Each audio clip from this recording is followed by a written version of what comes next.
yang akan disampaikan oleh Pak Guru dengan tema meneladani pemimpin. Kalau yang ini ya, kalau tadi pemimpin yang menjadi teladan, sekarang meneladani pemimpinnya. Baiklah, 11-12, baiklah, boleh silakan untuk Pak Janiko. Oke.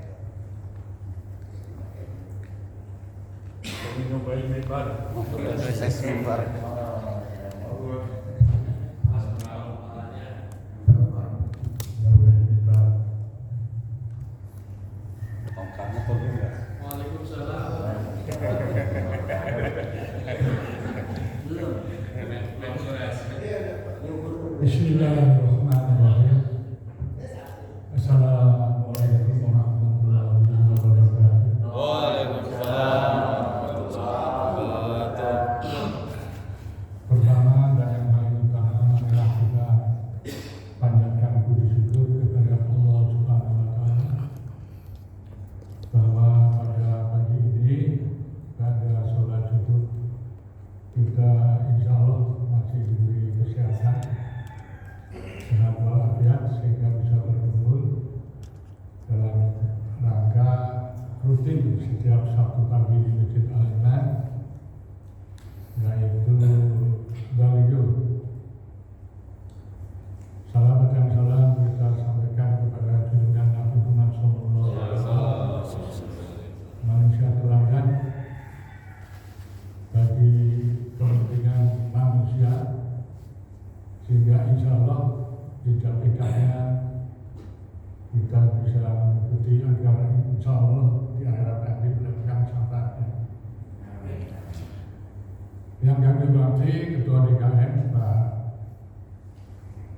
Heri, Pak Ustadz Muhadi, Pak Ustadz Kaji Ibrahim, dan insya Allah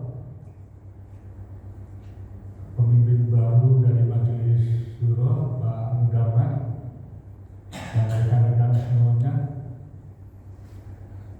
Saya senang sekali bisa mendapatkan kesempatan pertama di dalam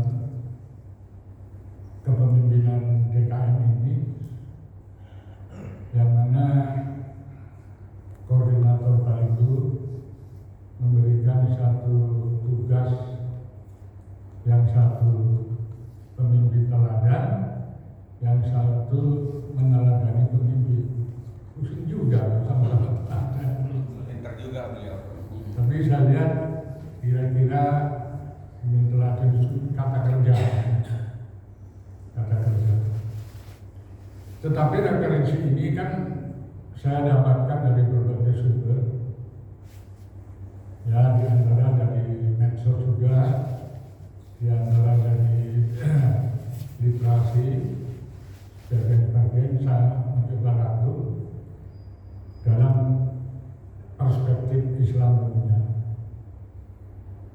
Tadi Pak Ustadz Heri mengupas tuntas demi teladan itu dari sifat Nabi Muhammad, siddiq, amanah, patronah, dan tabligh.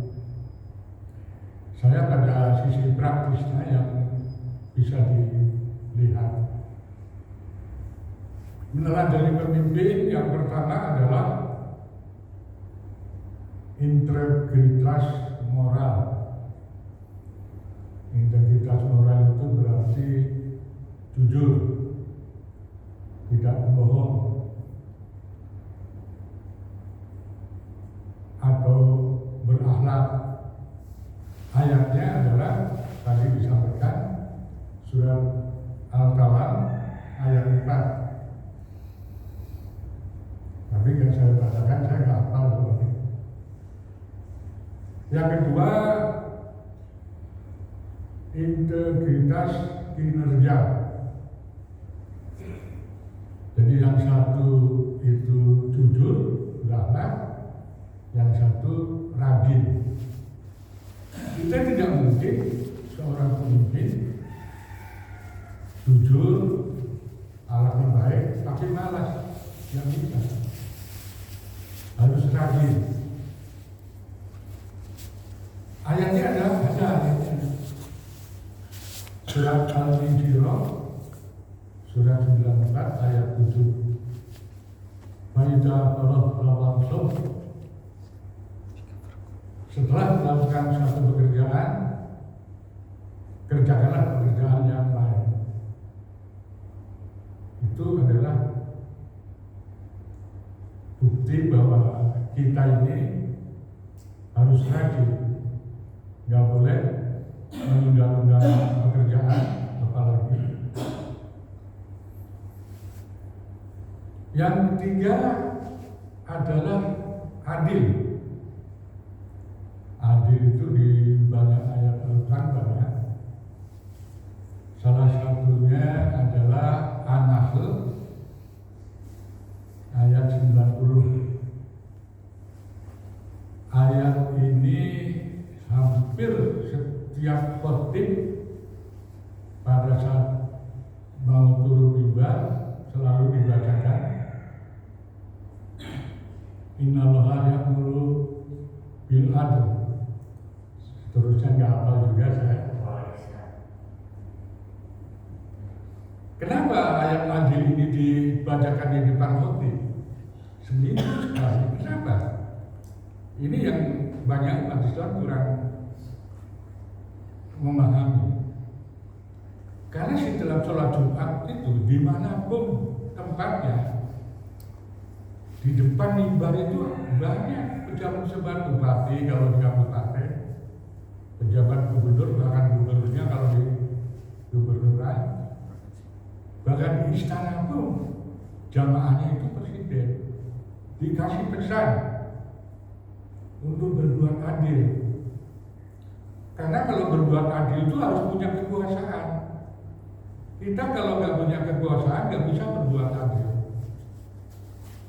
Dan setiap sholat Jumat itu selalu digaung-gaungkan. Tapi saya walaupun digaungkan setiap Jumat, ya dampaknya masih jauh. Ini bagi seorang pemimpin di dalam praktek keseharian. Jadi sekali lagi saya ingatkan bahwa setiap khutbah Jumat selalu diingatkan innallaha ya'muru bil adl, harus berbuat adil. Karena berbuat adil itu orang yang punya kekuasaan. Kalau nggak punya kekuasaan gimana urusan adil? Oleh sebab itu dalam konteks pergantian DKM dalam skala kecil tentunya Pak Heri itu punya wewenang. Wewenang itu, ya kekuasaan itu untuk merubah apa yang selama ini kurang baik, meneruskan apa yang selama ini baik. Itu manfaatnya. Yang keempat yang keempat itu kesetaraan. Bahwa di dalam Islam itu pemahaman tauhid itu tidak ada orang merasa lebih tinggi kedudukannya dibanding orang lain. Ayatnya adalah Al-Hujurat ayat 13. Al-Hujurat itu surat 49 ya Pak Putri. Inna akramakum indallahi atqakum. Ayat ini dari dulu saya nggak hafal gitu. Sesungguhnya orang yang paling mulia di antara kamu di sisi Allah adalah orang yang paling bertakwa. Itu menunjukkan kesetaraan. Dalam satu peristiwa saat Abu Bakar itu didaulat menjadi khalifah, salah satu pidatonya itu amat sangat terkenal. Aku dipilih di antara kamu menjadi pemimpin, dan oleh karena itu apabila aku benar ikutilah. Dan apabila aku salah, tegurlah. Salah satu rakyat yang mendengar Khalifah Abu Bakar berkata begitu, dia mencabut pedangnya. Hei Khalifah, seandainya kamu berbuat keliru, akan aku luruskan dengan pedang ini. Padahal beberapa puluh tahun sebelumnya, zaman kafir Quraisy, harga manusia itu betul-betul rendah, ibarat barang. Tidak dihargai, hukum riba. Di dalam zaman Jabilah kita mengenalnya, siapa yang kuat dialah berkuasa. Kemudian diteruskan di dalam pidatonya Abu Bakar itu, di mata kami orang yang lemah menjadi kuat karena dia benar, dan orang yang kuat menjadi lemah karena dia itu melanggar hukum kalau zaman sekarang. Ini tipologi pemimpin yang sangat bisa diteladani, kan? Kesetaraan.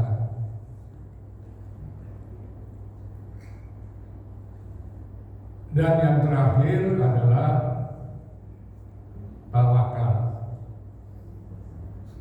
Jadi kita tidak bisa melaksanakan tugas kita setelah otak kita diperas, tenaga kita diperas, seolah-olah harus berhasil. Tidak, semua itu di tangan Allah, yang istilahnya itu adalah tawakal. Konsep tawakal itu adalah perpaduan antara ikhtiar manusia dan keputusan Allah. Dalam surat Al-Insyirah tadi, di ayat terakhir, wa ila rabbika farghab, hanya kepada Allah lah kamu berharap. Ini kata kunci daripada ikhtiar kita dalam menyelesaikan kehidupan di berbagai sektor lini kehidupan. Tentu saja banyak perspektif di dalam kepemimpinan, dan saya di antaranya itu yang saya pahami dan saya tekuni, meskipun saya jauh dari teladan itu, masih malas, masih menunda pekerjaan gitu kan. Terakhir saya ingin cerita, dan sering ini kontroversi juga.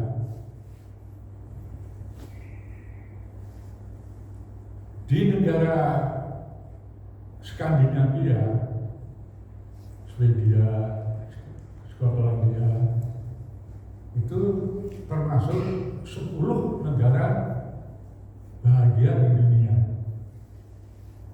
10 negara bahagia di dunia. Ya tentu tolak ukurnya kesehatan terpenuhi, pemerintah memenuhi kesehatan, pemerintah mampu memenuhi rakyatnya tentang pendidikan, pemerintah mampu memenuhi kebutuhan rakyat tentang pekerjaan. Kalau nomor 1, nomor 2 itu ada bergeser aja tiap tahun antara Swedia dengan Belgia. Tapi yang saya tertarik itu adalah pendidikan dari kecil,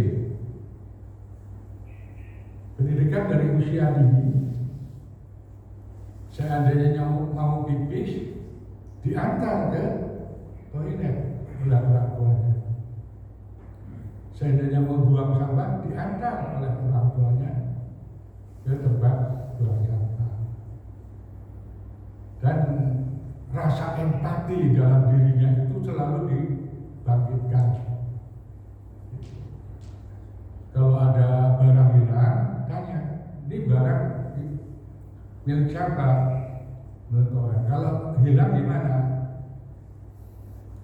Tentu saja kecewa. Oleh sebab itu, kalau ada barang punya orang lain hilang, ya dikembalikan. Itu dari kecil. Ternyata sekarang ini hasilnya luar biasa. Termasuk di Jepang. Kita kehilangan HP di kereta. Besoknya kita ke stasiun, itu numpuk di dalam karung HP milik orang lain. Kalau kita ambil yang paling mahal, tidak tahu. Rasa empati itu loh dikembangkan. Ini sebuah kajian yang menarik dan saya penasaran karena ini laporan dari orang yang kerja di sana dan bukan orang sembarangan, ilmuwan juga. Sementara kita mohon maaf waktu kecil jangan ambil barang, dosa. Yang membuat itu kita kehilangan HP 5 menit 14. Itu terima kasih sebagai satu perspektif tentang meneladani kepemimpinan. Mohon maaf kalau ada kesalahan. Wassalamualaikum warahmatullahi wabarakatuh.